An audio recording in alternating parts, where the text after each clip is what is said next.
এখন আগের এইটা বাদ দাও, কি দিছি না দিছি এটা বাদ দাও। আমার ভালো লাগতেছে কি দিছি এইটার জন্য না, ভালো লাগতেছে 4 মাসের মধ্যে তোমাদের চেহারার সামনে আইসা দাঁড়াইছি তো 4 বার, 3-4 বার তো দেখছো এমপি রে। এইটাই আমার বড় সফলতা যে আমার ভোটারের সাথে আমার চোখে চোখে সম্পর্ক হইতাছে। আগের এমপি তো বা আগের নেতাদেরকে বেশিরভাগ দেখাই যায় নাই। এখন আমি গত সপ্তাহে গাছের জন্য আইছিলাম না, তখন আমার শিবানী মনে হয় কইছিল যে এই বৃষ্টিতে কষ্ট হয় রেইনকোট দেওয়ার জন্য, জননী। তখন আমি কইছিলাম যে আমি দিমুগো দিদি।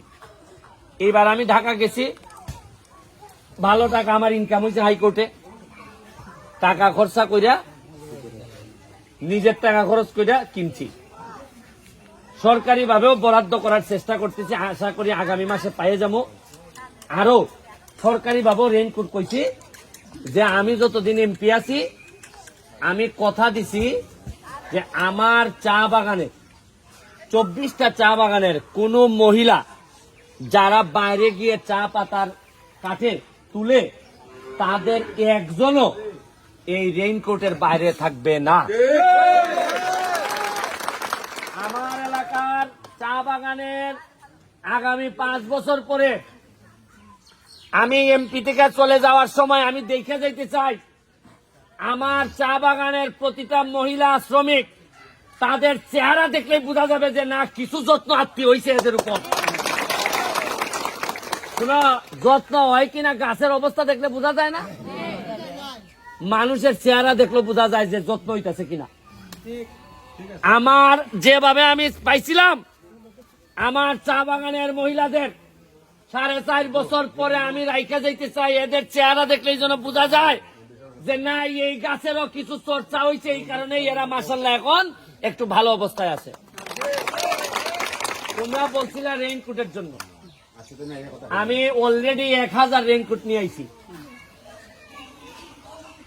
বৃষ্টির সময় আমার ভিডিও পাঠাইছে, পরশুদিন দেখলাম এই চা পাতা এখান থেকে দিতেছে আর জোরই বৃষ্টি হইতেছে, কেউ কেউ দেখলাম পলিথিন লাগাই হাঁটতেছে।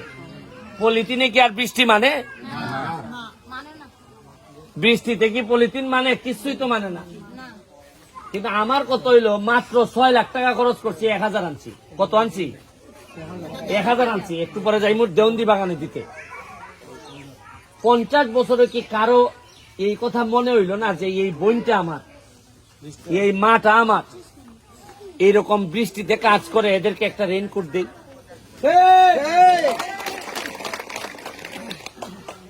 আর বক্তব্যের সময় তো বোঝা যায় যে সবচেয়ে খারাপ আমি, সবচেয়ে খারাপ। শুনেন, এই বক্তব্য দাঁড়াইছিলাম মার্কানিয়া, আমি একটা এমপি নির্বাচন করছিলাম, আমারে বলা হয়েছে আমি নাকি জারজ। এদেরকে বলতে চাই দেখা যাও জারজে কি করে আর তোমরা কি করছো বাকি। বলছো আমার জন্মের মধ্যে অভিশাপ আছে,